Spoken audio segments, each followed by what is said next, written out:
నువ్వేంటి ఇక్కడికి వచ్చావు? నువ్వు పెద్ద ఐశ్వర్య అని నీ కూతురు ఫాలో అవుతూ వచ్చా.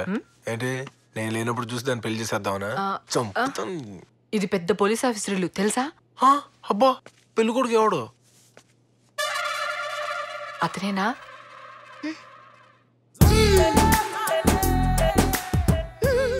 వీడా? నాకు నచ్చాడు.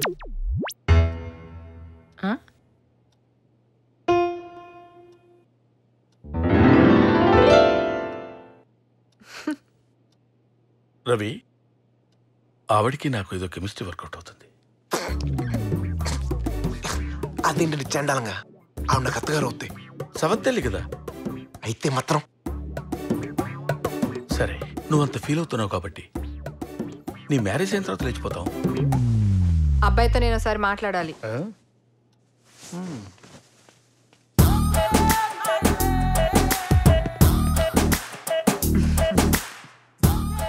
మీరు నాకు బాగా నచ్చారు.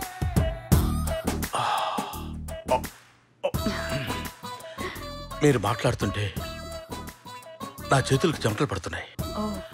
చెప్పండి, మాలో మీకేం నచ్చింది?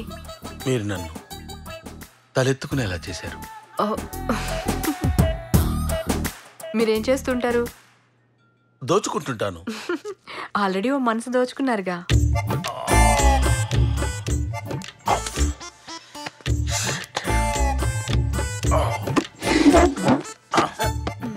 ఎందుకు మీ కళ్ళల్లో కళ్ళు పెట్టి చూడాలనిపించింది. సమాజం యాక్సెప్ట్ చేసినా చేయకపోయినా మీరందరూ నన్ను బరి తెగించాడు అనుకున్నా సరే ఈవిడ నేను పెళ్లి చేసుకుంటా. నిన్ను నీకేమైనా పిచ్చా? కూతురు పెళ్లి సంబంధానికి వచ్చి వాళ్ళింటో పనోడికి సైట్ కొడతావా? పనుడేంటి? వీడేగా పెళ్లి కొడుకు.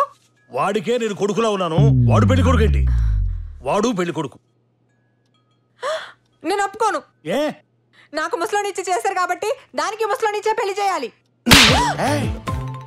ఏంటి నువ్వు చేసిన పని? ముద్దులు పెట్టవలసిన చెంప మీద దెబ్బలా కొట్టేది.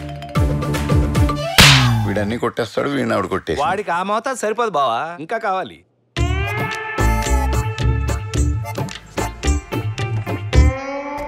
కార్ పార్క్ చేయొద్దు, నేను వెంటనే వచ్చేస్తున్నాను. Okay. Hi Ravi. Hello sir. నువ్వు ఇంకా వైజాగ్ పోలా? చెప్తానే వచ్చాను రా. సరదాగా అన్నాను లేరా. లేదు నేను బయలుదేరాలి. ఏడ్చావు కానీ దా కూర్చో. లేదు ఫ్లైట్కి టైం అయిందిరా. మీరు కూడా ఏదో అడవిలో ఉన్నట్టున్నారు. ఎస్, మన రవి ఎంగేజ్మెంట్ గురించి. Okay, congrats Ravi. సరే నేను బయలుదేరుతాను. I call you once I reach they. ఓకేరా, బాయ్. సార్ నేను పంపించేసి వస్తాను. సార్ ఆ కేసు ఎంతవరకు వచ్చింది? ఈ కేసు గురించి అంతా సీరియస్ గా ఉన్నావు రవి. ఇందాకే వరదరాజుల గారితో కూడా మాట్లాడాను. బిట్టుని అండర్ ఎస్టిమేట్ చేయకు. ధైర్యంగా ఉండడం మంచిదే, కానీ జాగ్రత్తగా ఉండడం తప్పు కదగా. Okay sir. సార్ ఎక్కడికి? ఫోన్ లోపల మర్చి. సార్ ఒక నిమిషం, అది ఎక్కడ ఉందో నాకు తెలుసు, నేను తీసుకొస్తాను. బాయ్. ఫోన్ ఇచ్చే.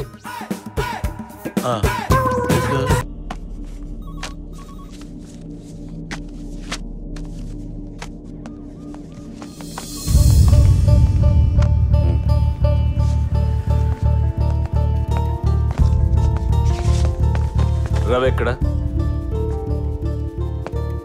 రవి హాస్పిటల్కి వెళ్దారా?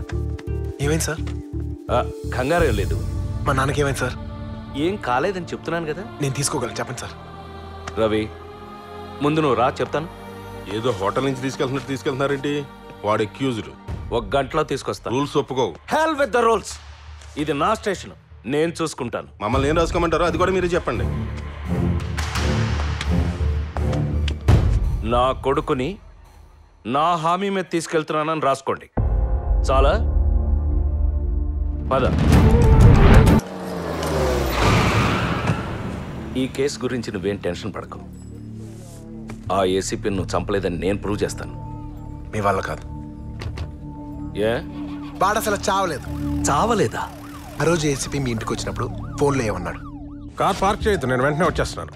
అంటే కారులో డ్రైవర్ ఉన్నాడు. మీరు అనుకున్నట్టు ఏసీపీ చనిపోయి ఉంటే కారులో 2 శవాలు ఉండాలి. ఎన్ని? 2. ఎన్నున్నాయి? 1. అంటే చచ్చింది డ్రైవరు. ఇవాళ పొద్దున మీ ఇంటి నుంచి బయటకు వస్తే ఏమన్నాడు తెలుసా సార్? ఇందాకే వరదరాజుల గారితో కూడా మాట్లాడాను. వరదరాజులు నిన్న చచ్చాడు, ఈడి ఇవాళ ఫోన్ మాట్లాడాను అంటున్నాడు. వరదరాజులు చచ్చిపోయాడా? నీకెలా తెలుసు? ఇందాక హాస్పిటల్ నుంచి వస్తూ టీవీలో చూసాం కదా సార్. వైజాగ్ తూర్పు మాజీ ఎమ్మెల్యే ప్రస్తుత బీసీఐ బ్యాంక్ చైర్మన్ పైడి వరదరాజులు గారు నిన్న ఆయన గెస్ట్ హౌస్ లో హత్యకు గురయ్యారు. ఇందులోకి రాజమాణిక్యం ఎప్పుడొచ్చాడు? డంప్ యార్డ్ దగ్గర మా కారు ఆగిపోయినప్పుడే రాజమాణిక్యానికి డబ్బు గురించి ఏదైనా క్లూ దొరుకుండాలి.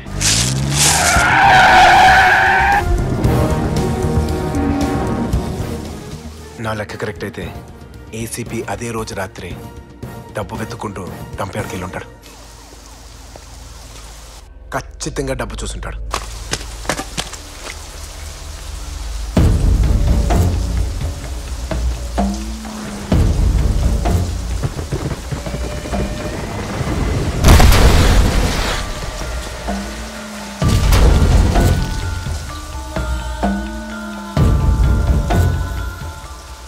బిట్టుగాడు బయటికి రాగానే మాట్లాడుకుని ముగ్గురం 300-500 తీసుకుందాం.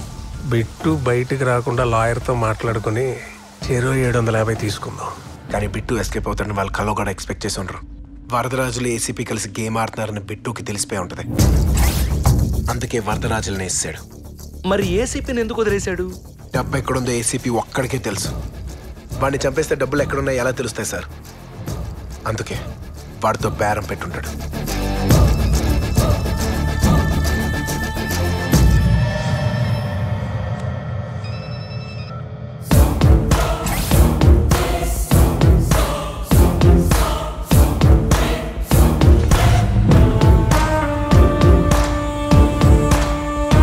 ఈ బాంబు గట్రా గొడవలు జరిగాయి కాబట్టి ఆడు ఎదవని నీకు తెలిసిందబ్బాయి. కానీ ఏసీపీకి వరదరాజులకి లింక్ ఉందని బిట్టుగాడికి ఎలా తెలిసింది? నేను ఎలా ఆలోచిస్తానో బిట్టుగాడు అలాగే ఆలోచిస్తాడు. కానీ ఈసారి నాకన్నా 24 గంటల ముందే ఆలోచించాడు. అందుకే మా నాన్న హాస్పిటల్లో ఉన్నాడు. నా చెల్లెలు వాడి దగ్గర ఉంది. నేను లాకప్లో ఉన్నాను. అయినా వదలు సార్, కొడుకుని నేల నాకు ఇచ్చేస్తాను. ఎలా రా?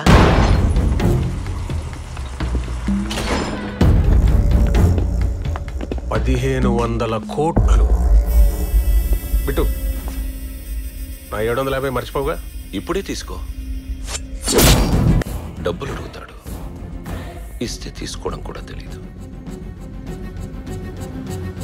కాబట్టి వీడిని చూస్తే అనిపిస్తోంది డబ్బు సంపాదించడమే కాదు, మోయడం కూడా కష్టమే.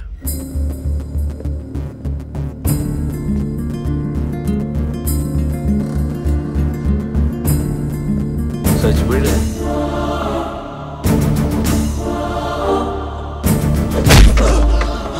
బిట్టుకు ఫోన్ చేయి.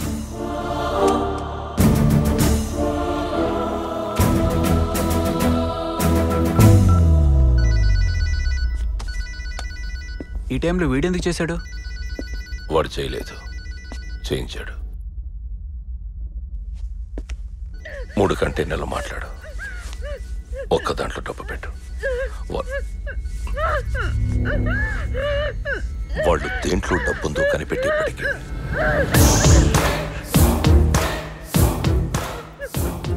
షిప్ ఎక్కి దేశం దాటేయచ్చు. నువ్వు ఇండియాకి ఎండ్లో తూత్తుకుడి అని ఎయిర్పోర్ట్ ఉంది. ఫనీ నేమ్ కదా. అక్కడి నుంచి శ్రీలంక 10 నిమిషాలు. నువ్వు డబ్బు షిప్లో రండి, నేను ఫ్లైట్లో వస్తాను. మరి దీన్ని ఏం చేద్దాం? దేవయాని హ్యాండిల్ చేస్తుంది. వీడు చేసిన ఫోన్ వైజాగ్ ఇండస్ట్రియల్ ఏరియా గోడౌన్స్కి వెళ్ళింది. అవతలాడు ఫోన్ ఎత్తుంటే అసలు లొకేషన్ పట్టేసేవాళ్ళం. అర్జెంట్గా వైజాగ్ వెళ్ళాలి.